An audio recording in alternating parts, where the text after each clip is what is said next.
So that's what's kind of great about the intended ranger school, because the intended ranger school is to get people suffused throughout the entire army with ranger training, with a ranger mindset, with ranger tactics. The intent is they want people to graduate that school and then to filter throughout the entire army, whether they're a platoon leader or whether they're in a special forces team or whether they're a ranger battalion, stud. They want everyone to go out there, filter out, and teach everyone these tactics, teach everyone this mindset, and lead by example, showing the rest of the army what a ranger is and what a soldier can be. Everybody, welcome back to Living the Next Chapter. Happy to have everyone back with us again. We have a great author on the show, and we're going to be talking about his book. Now, I've had so many people on the show that have come from serving their country in the military, from Canadians and Americans and people from around the world that have served. There's different levels. There's different things and opportunities in front of these amazing, talented men and women who serve our country. There's another level in America, and we're going to get into this, and it is probably one of the most intense training programs that anyone can ever voluntarily sign up to be a part of and be included in. And my guest today, Andrew, was part of this, wrote a book about it, and if you ever see a ranger like icon on the side of their uniform, there's a lot of meaning behind that. And Andrew's going to talk about his journey. His book is The Mediocre Infantryman's Guide to Ranger School. And we're going to learn more about Ranger School and all that great stuff. Andrew, welcome to the podcast. So glad to have you here. Thank you for having me here, Dave. Excellent. It's a pleasure. Let everybody know, Andrew, first of all, where are you in this big world of ours? So I live right by the beach near Los Angeles. It sounds terrible for a guy in Canada where it's so cold. It's a terrible place. It's actually very nice. It's hard to leave here. Excellent. So let's go back into your military career. Andrew, what was the initial desire or spark for you to sign up and serve your country? And then I want to kind of get into where you went from there. But what was the initial draw for you to get in and serve? Well, I graduated from high school in 2003, and you guys will recall that was the year that the United States invaded Iraq. And so in 2004, I'd been at community college for about a year, and I was restless and getting in trouble. And I was in a microeconomics class. And I remember I just had this bolt of inspiration saying, look, man, you need to get out of here. You need to go have an adventure. This economics class is terrible. It's so boring. Let's go ahead and go to the recruiter's office right after this and see if I can join the military and have an adventure. Wow. Just that quickly? Like no talking to people in your family? Just, this is where I'm going to go? No, it really was just a bolt of inspiration out of the blue. I think it was building up because the year after high school, I wasn't doing much. I was going to community college, but I wasn't really working. Didn't have a lot of purpose and direction in my life.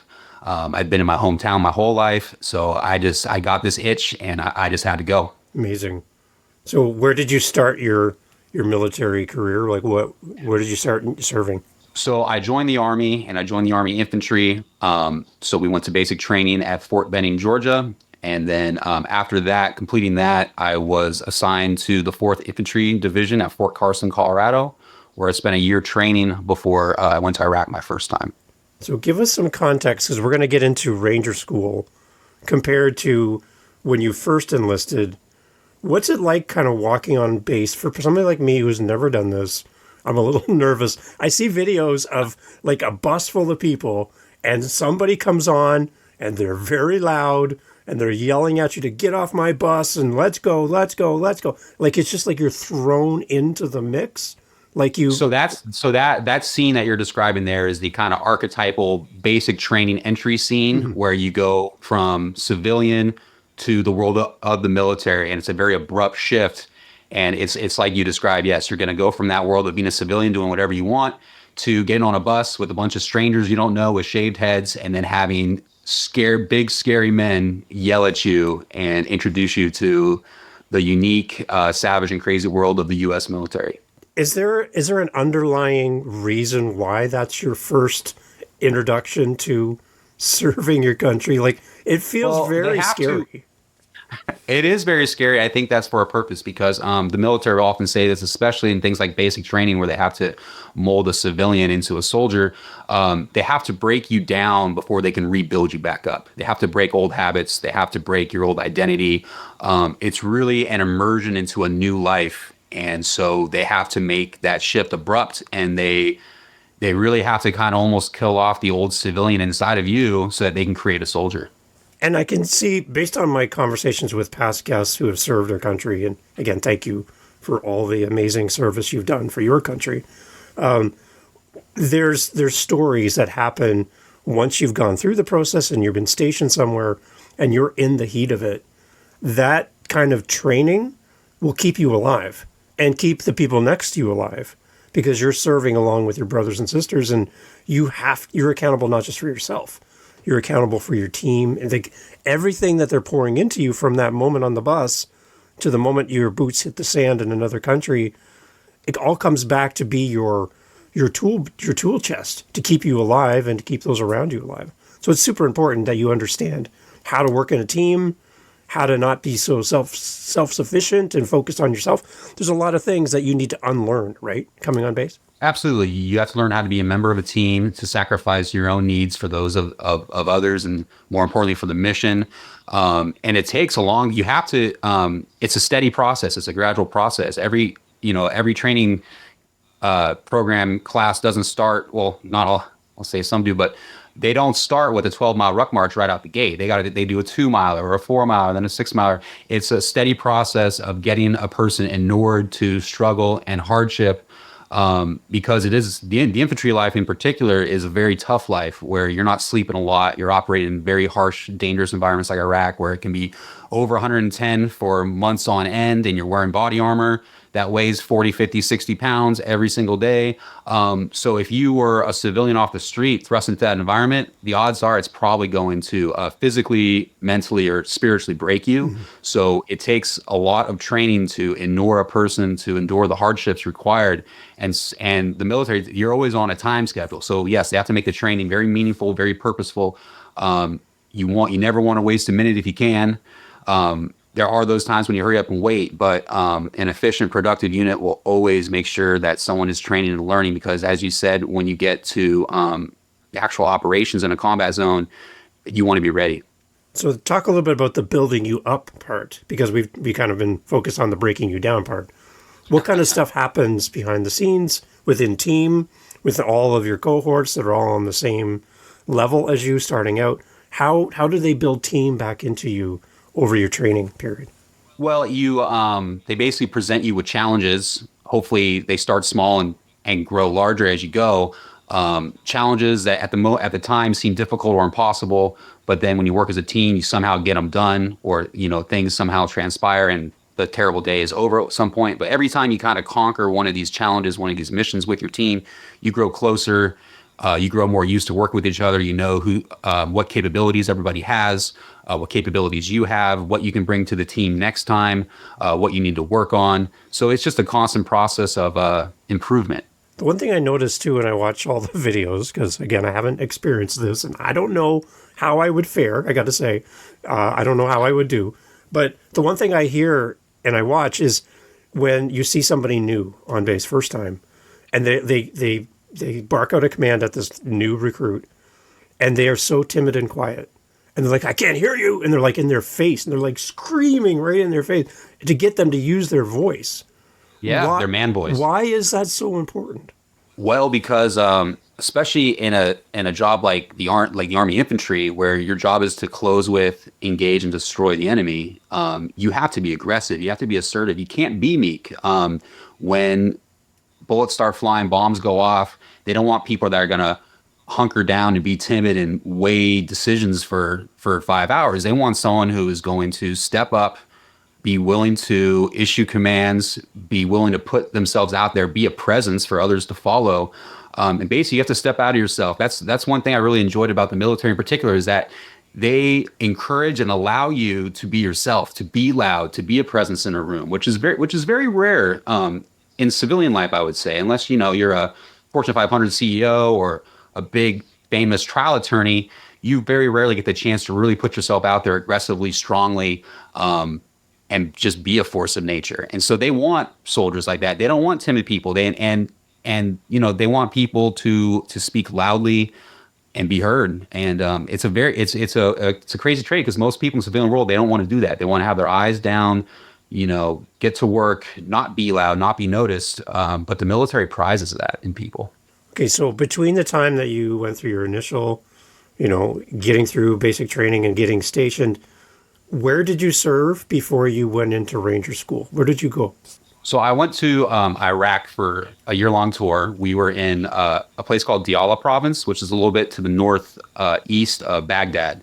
And it's like a big province there. And we did a lot of vehicle convoys, presence patrols. We had a city that we were in charge of called Khan Bani Saad, KBS, which is about, I don't know, probably 40 or 50 miles away from our big base that we lived at. So we would have to go down there almost daily. Sometimes we would live there for weeks on end at the army base there, or at the Joint Communications Center there, work with the Iraqi police, work with the Iraqi army. It was 2006 when this was happening, which was the height of, 2006 and 2007 were the height of the Iraqi insurgency. That's when they were really, it was pretty much a civil war. The Sunnis and the Shia were really going at it with each other, doing assassinations, kidnappings, car bombings, all the bad stuff you saw on the news. And the organization that was actually the predecessor to ISIS, or Islamic State, which was called Al-Qaeda in Iraq, they were operating heavily in our area. At one point they considered Bakuba, which was the capital of Diyala province, the capital of their quote unquote caliphate. So it was a cool place to be, and they would attack us sometimes, but at that point in the war, they were really just concerned with the Shias and the Sunni in particular, with attacking each other. And so we were doing a lot of trying to keep everything peaceful, keep a lid on things. And I don't know if we were that successful, but that was kind of our mission at that point. So through Iraq, then did you serve anywhere else before Ranger School? No, because at the time I went to Ranger School, I had only been in the Army for about 3 years. So I did a train up for a year in Iraq, and then part of a train up, and then I went to Ranger School.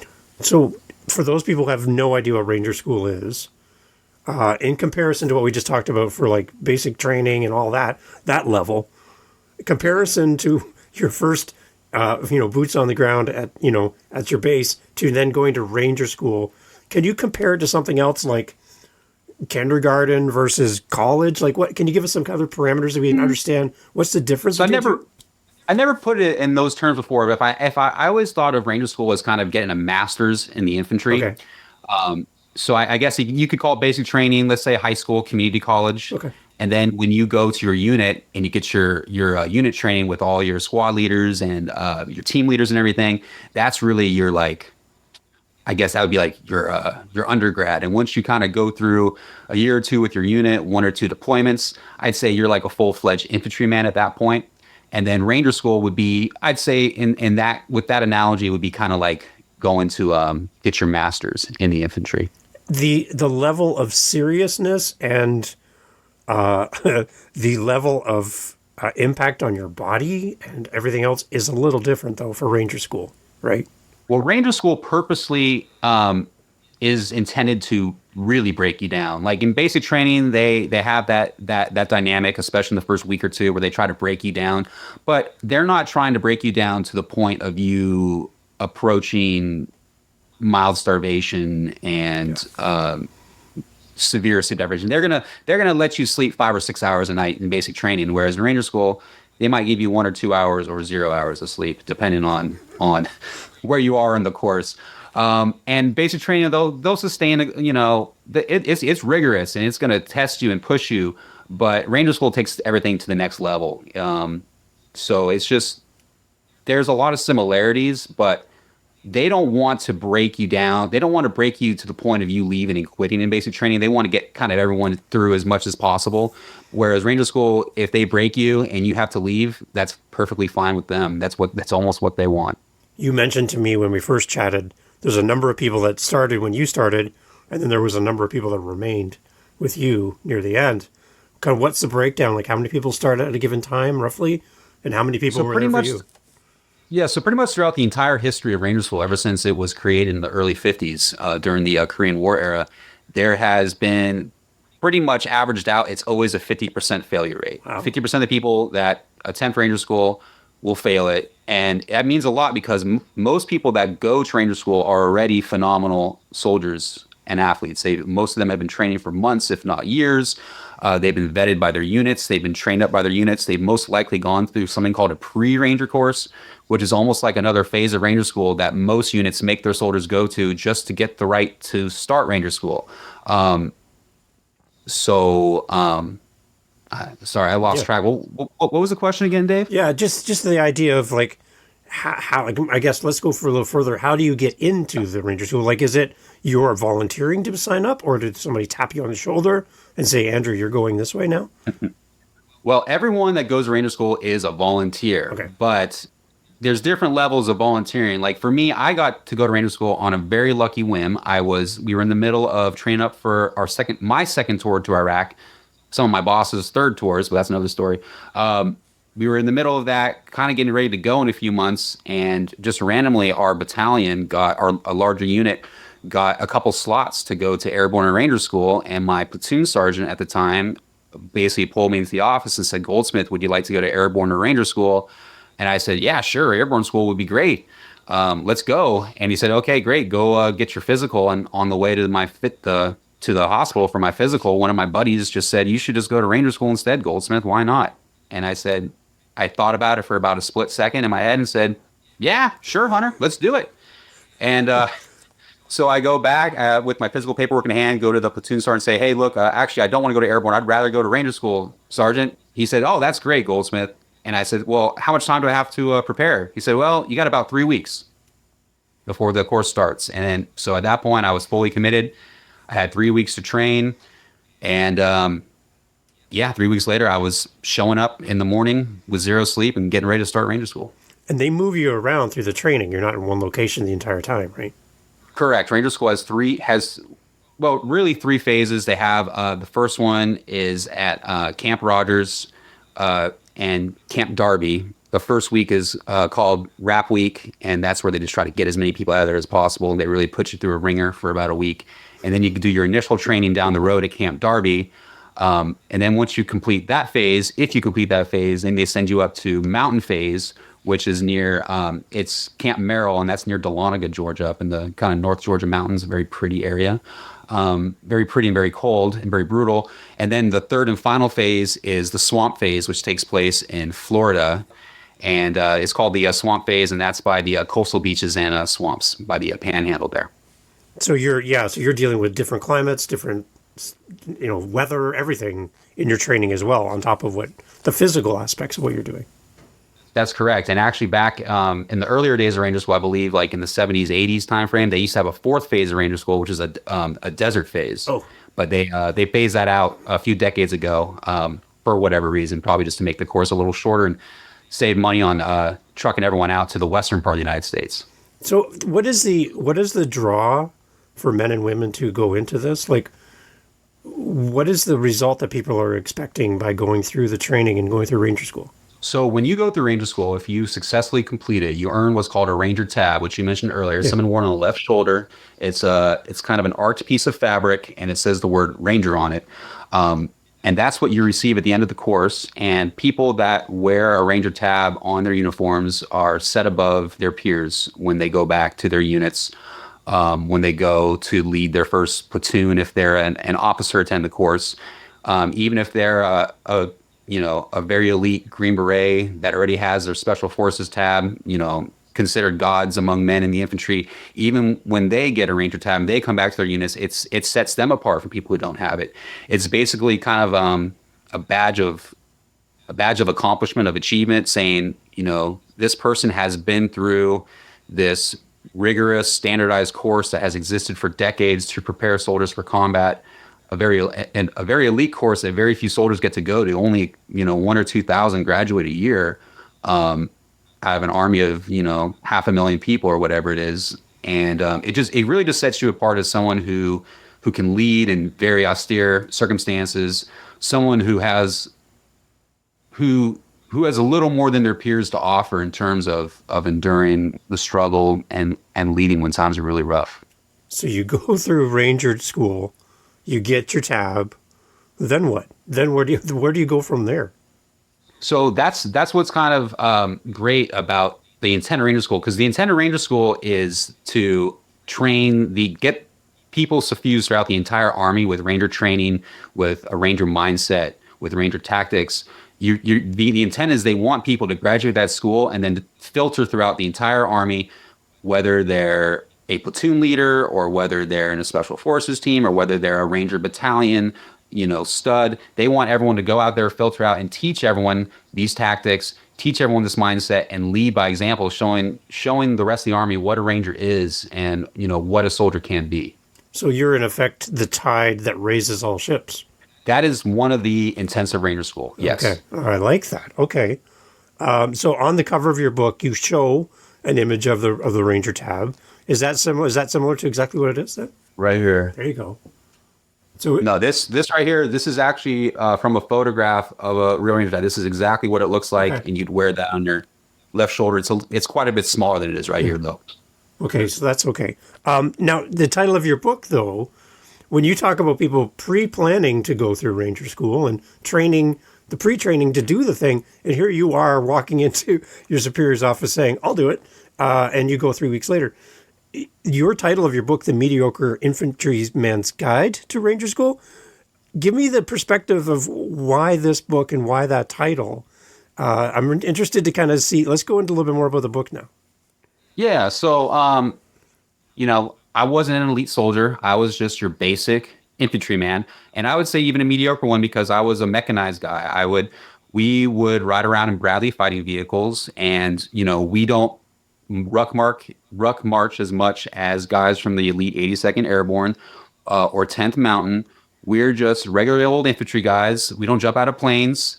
And when I was going to Ranger School, I was going there with very elite soldiers. Among them were Ranger Regiment guys, U.S. Army Green Berets, and the Army's youngest, most motivated officers that were, once they completed the course, were off to lead platoons in Iraq and Afghanistan. And whereas me, I was a corporal in the regular Army. I'd one tour in Iraq, but, I was basically just a frontline foot soldier, nobody special. And like we talked about earlier, I had 3 weeks to prepare for Ranger School. And during those 3 weeks, I was doing my regular job, which had me working close to 12 hours a day, waking up at 5 in the morning to go do PT at 6, leading my soldiers on the range. I had to train for Ranger School once I was done with that day. So you can imagine I didn't have much left for it. So yeah, I had very little preparation. I was actually ill prepared because the training I did do was very ineffective training for what I was going to face at Ranger School. But I was dumb. I was naive. I knew nothing. So I really just was a young babe in the woods thrown into a crucible. And that's why I think this book, The Mediocre Infantryman's Guide to Ranger School, is unique and interesting because I was just the everyman thrown into this school. So just like the reader, I didn't know anything about this place before I went. I just knew the myths and legends that had been passed down third hand to me from my squad leaders and my team leaders. And so the reader of my book gets to follow along with me and grow with me as I learn what it means to be a Ranger, as I confront these challenges that most likely like a civilian thrown in there would also confront, because I went to that school with very weak, unconditioned feet, as a person who just went in off the street would be.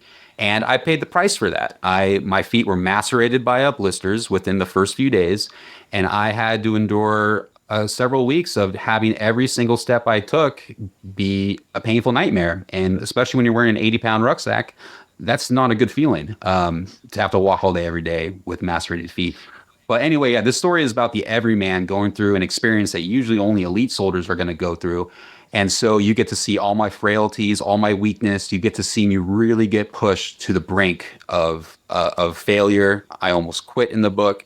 It's a great story because this is kind of the experience that you, the reader, would have if you were just thrown into this crazy school.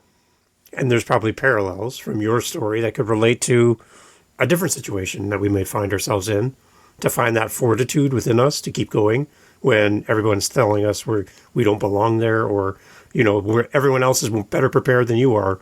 there's other situations where your story is going to have some really interesting parallels to maybe something else we're dealing with as well. Well, something that I always like to think about is that for me, my ranger school, in quotation marks, was indeed ranger school. That was the hardest thing I ever had to face in my life. It was harder than anything I ever had to do in Iraq.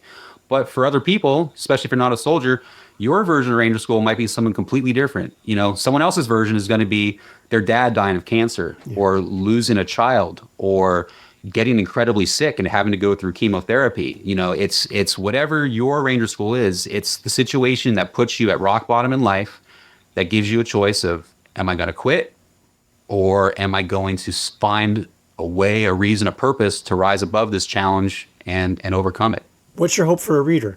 First time reader of the book, they grab a copy, they're sitting down to read it today before they even start reading a single word. What's your message to them? What do you hope this book's going to help them with?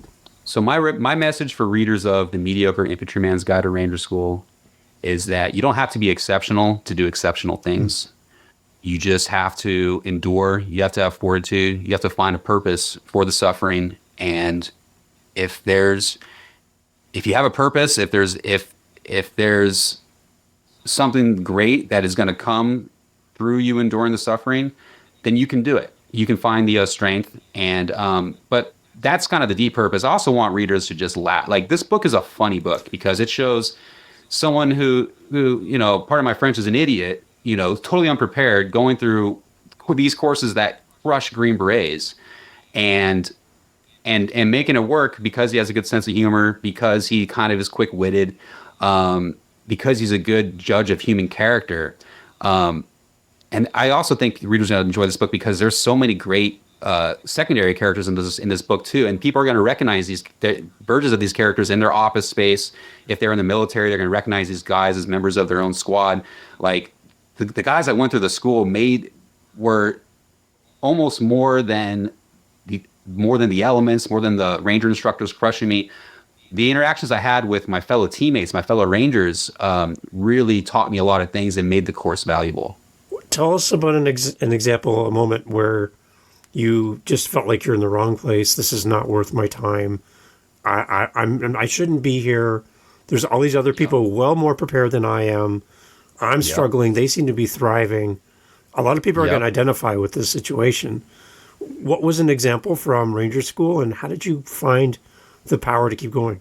No, I think that's very good insight there. I think imposter syndrome is what you call that. When you're in a place that you've worked hard to get to, and you look around you and everyone else seems to be doing better than you. They seem to know what they're talking about. They seem to belong. And you question yourself. You say, what am I doing here? I don't belong. I should just leave. I'm bringing the team down. And I had those thoughts relentlessly, especially the first phase of Ranger School before I really found my purpose for enduring. Those doubts assailed me. They pushed me close to the point of being literally crazy. That was combined with the sleep deprivation and starvation, of course.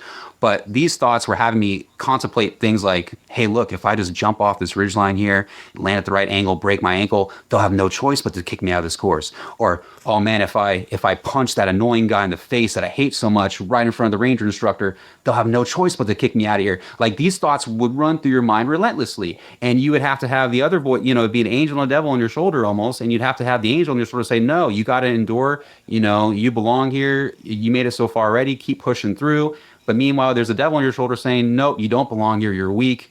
Cut your losses now. Your men are going to Iraq. Go home. Have some sushi with them.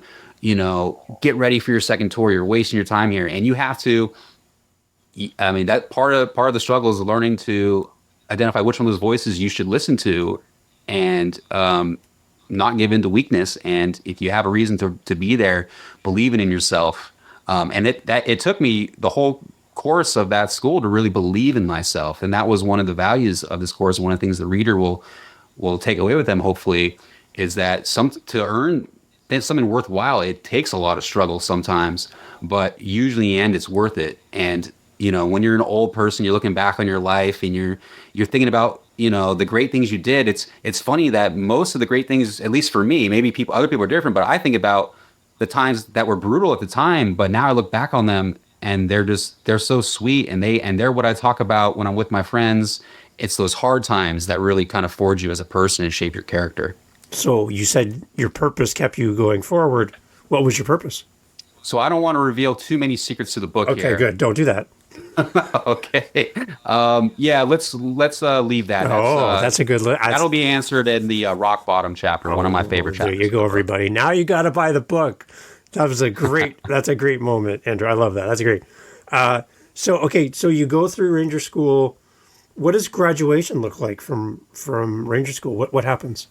They have a very nice graduation ceremony where people that are stationed close by, they have relatives that want to come, they have friends that want to come, squad mates, leaders. Pretty much anyone who wants to come is invited to the graduation. The whole class, which is generally, usually about 150-ish people. It's different for every class, but that's about usually what a graduating class is. Are assembled in formation, and then a couple colonels come up and give some nice speeches. They have this very cool event called Rangers in Action, which shows, has all these helicopters and very well-trained ranger instructors and guys from ranger units, jump out of helicopters into the lake and do hand-to-hand fights with knives, and it's really cool. And the funny thing is, we do very little of that actual stuff in Ranger School, but it does impress the families and make them think we're much more awesome than we actually are. But anyway, yeah, it's a great thing. If you ever have the chance to attend one, it's an experience, and you'll never see bigger smiles on the faces of skinny, hollow-cheeked men, because they know that it's over. It's all they have to do is stand there, and they get there, listen to some speeches, and they get their tab on their shoulder, and you can have one of your loved ones pinning on you, or one of your bosses is up to you. And it's just a great time. And when I went through it, being the mediocre infantryman I didn't even know that you could invite people to graduation. I never even put any thought to it. So I didn't have anyone there for me. But I was so happy to see everyone's family members and teammates come up and hug them and smile, see them hanging out with their kids. It was definitely, beyond a doubt, one of the best days of my life, especially because after that, I got to leave the school and eat as much food as I wanted. And I ate so much food at the Atlanta airport that day. It was ridiculous. Going through this whole Ranger School, was there somebody that you really bonded to? Someone else that was going through this, and the two of you kind of just gravitated to each other in the process? That didn't really happen until when I went through Florida phase, the last phase, my second time. I finally kind of linked up with what the Army would like to call a battle buddy, or in Ranger School you call your Ranger buddy. But your battle buddy, your Ranger buddy, whatever you want to call him, that's your foxhole buddy. That's your guy that you rely on him and he relies on you, and it's you and him versus the world kind of a thing. And I did not really have that the entire Ranger School until I guess my very last few weeks. I did meet a guy. His name was Powell. That's not his real name, but that's the name in the book. And he was from a similar unit as mine. He was actually from my sister unit. We were like two, rarities in that school. And maybe because of that, maybe because he was another kind of, redhead, loud, funny guy, we just bonded instantly. We clicked, and it was very nice to have a battle buddy during that final stage of the school. It did make things a lot easier. It made things a lot better. But no, for the most part, I went through that school without too many close bonds, which was one of the great challenges that I had as a mediocre infantryman. And one of the things that I think makes the book so unique, because I was kind of in that position, I kind of got to be like more of a journalist, observer of the other people. I got to kind of see the various tribes of Ranger School, how the lieutenants would all get together and do planning, or how all the airborne Rangers would always stick together, thick as thieves, doing everything that they did to support each other. But no, I was kind of, until the very end, I was always a kind of perpetual outsider there. If there was a tab that said mediocre on your uniform, do you think that the Ranger School tab would have been a replacement for that? Like, do you still consider yourself to be mediocre? No, I still consider myself a mediocre infantryman because, I went back to my unit, and mediocre is kind of tongue-in-cheek. I like to use that term because there's a lot of military authors that you'll see out there are Navy SEALs, or they're Army Green Berets, or they're Army Delta Force, or they're Air Force Search and Rescue. These elite, top of the crust guys, like the 1% of the 1%. Almost like, when you're an infantryman in the military, you see these guys, like I said earlier, as gods among men. Like, you see them and you get out of their way, you lower your eyes, you speak in hushed tones about their legendary exploits. So that I was never that guy. I got to meet some of these guys in Ranger School because the Green Berets and the Ranger Regiment, they send their guys there, and I got to to interact and meet and even kind of make friends with some of these guys. But I was not part of them. I'm just a regular infantry guy. I earned my tab and I went back to my regular unit, and we went back for another grueling, grinding 15-month tour to Iraq. And I was just one of the boys again, except I had my tab, which gave me more responsibility. It gave me more. I had to do more with that. So it did set me apart. But no, I will always be a mediocre infantryman, and I take pride in that. I like that. How were you? And I think it's more relatable. I think it's more relatable to the reader. I think Yeah. it's these Navy SEAL stories and stuff. They're incredible, and I have so much respect for these guys. And I could never do what those guys did. But some of their exploits, it's too hard to relate to as an everyman. Like they just don't know what that world is like. And so I try to be like a bridge. I want to take any reader, whether that's a 17-year-old boy looking for a purpose in life, to a 67-year-old Marine vet that served in the Cold War. I want them all to understand this book, to read this book, and know what this experience was like from the inside. Coming back to your peers now with the Ranger tab, do you walk into your peers group and where you serve chest out, like proud that you've gone through this process, or do you come in with humility? How did you approach people who knew you before the Ranger tab? Well, I think it's a balance of both. I think, especially the first few weeks or the first few times, my chest was out. My back was straight. Everyone could see my tab. Like there, but that passes. You kind of, it's cool for a day or two.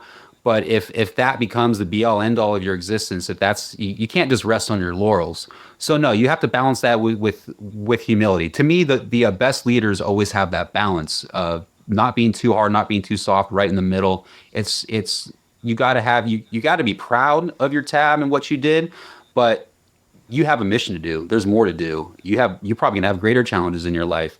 I was lucky because Ranger School was my greatest challenge. I didn't have, a terrible tours in Iraq like some people did.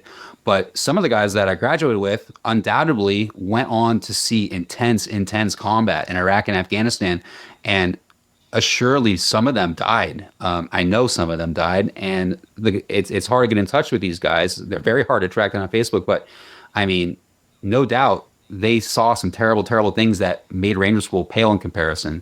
So yeah, again, I'm mediocre for life. I am glad Ranger School was my toughest challenge.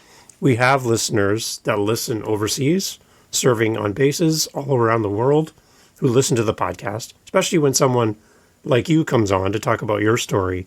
Everybody kind of perks up because they're listening on base to what we're talking about. Your message to someone serving overseas, far from home, feeling alienated, feeling alone, missing everything, all the comforts of home and family. Any messages to those that are listening overseas? Well, I remember being in your shoes, feeling alienated, feeling alone, feeling disconnected from the quote unquote normal life.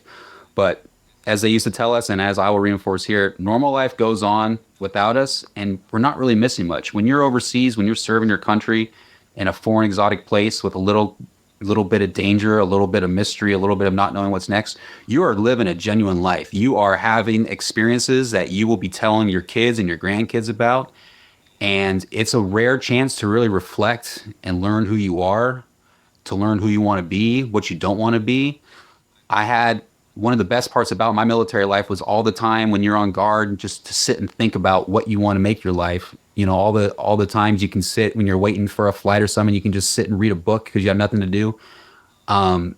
It's a rare chance to be separated from normal life, which has so many demands on our attention, so many time wasters, so much to do when it comes to family and business and work and leisure. It's almost a blessing to be in a place overseas on a base with a mission, with a job, a singular task, and that's all you have to do. Is just get the mission done. And that's one of the, it's tough to be in a place like Iraq where you're focused on the mission every day, but it's also nice. It's also a blessing where all you have to do is do your job, come back with all your fingers and toes, with all your soldiers, and then you can just hang out and chill with all your best buds and workmates. It's really great. So, you're going to, even if you serve, 5, 10, 20 years, it's only a small fraction of most people's lives. And so really treasure that time and know that you're working for a greater mission, and people respect that, and you're doing something valuable. So keep it up. Amazing. Andrew, I got one more question here to wrap up. Thank you for your time today. I really appreciate you making time to be on the show. I want to send people to you, website, wherever we want to send the listener to connect with you. Maybe there's someone listening and they're like, I'd love to have Andrew speak to my group, or I'd love to promote Andrew's book in my group. Where can people reach out to you? And after that, I'd like to wrap up with a following question as well. Okay, well, the best place to reach out to me is probably on Instagram, and I'll give you my handle, Sure. and that is at Mediocre Infantryman. Okay, good. On Instagram, there's lots there. And then my website is mediocreinfantryblog.com. And that has tons of articles, links to buy the book.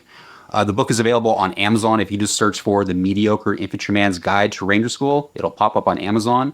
There's also a companion book called The Mediocre Infantryman's Annotated Ranger Handbook. And that's really cool project that my publisher had me do, which was take the actual Ranger Handbook, which is what was our Bible in Ranger School, and jot notes and comments and add photographs and maps and diagrams and extra Ranger history. So it's basically like a plussed up, bulked up Ranger Handbook. So if you really want to learn the tactics, the procedures, what Rangers do, what you do in that course, what historical Rangers have always done, that's a great book to check out. Right now it's only available in ebook, but we will have hard copies coming out shortly. So you can also find that on Amazon as well. It's the companion book. It's the Mediocre Infantryman's Annotated Ranger Handbook. So yeah, both of them are available on Amazon. Please check it out. Amazing. Okay, so Andrew, you've gone through all this training. You've served your country. Again, thank you for all that you've done. Where have you landed now? And how have you taken the things you've learned and brought it into your life today? So I got out in 2009, and I've had quite the journey since then. I studied philosophy in Hawaii. I worked for a little bit. I went back to finish my GI Bill at law school. Finished that, passed the California State Bar, which is another notorious rite of passage with a 50% failure rate. Wow. Funny enough. And now I primarily help to run a small business and also practice law part-time in addition to being a writer. So I'm a jack of all trades, master none. I have my fingers in a little bit of everything. But particularly when it came to law school and the study of law, Ranger School was immensely valuable because law school is another one of those notorious rites of passage in life that most people will describe as pretty hard. And I would say that there's three things in my life that lived up to the hype. One, having kids. Two, Ranger School. Three, law school. All three of those things are very difficult and very rewarding in equal turn. But anyway, having my Ranger experience in law school was immensely valuable. It allowed me to function on very little sleep. It gave me perspective, saying, look, this test is hard. It's 100% of my grade. Everyone else is stressing about it. But hey, there's no bullets flying. There's no RIs starving me to death. I could eat whatever I want. I can get as much sleep as I want tonight. So, no stress. And so having that mindset alone was immensely valuable in law school and gave me a lot of success and sanity and allowed me to keep some of my hair.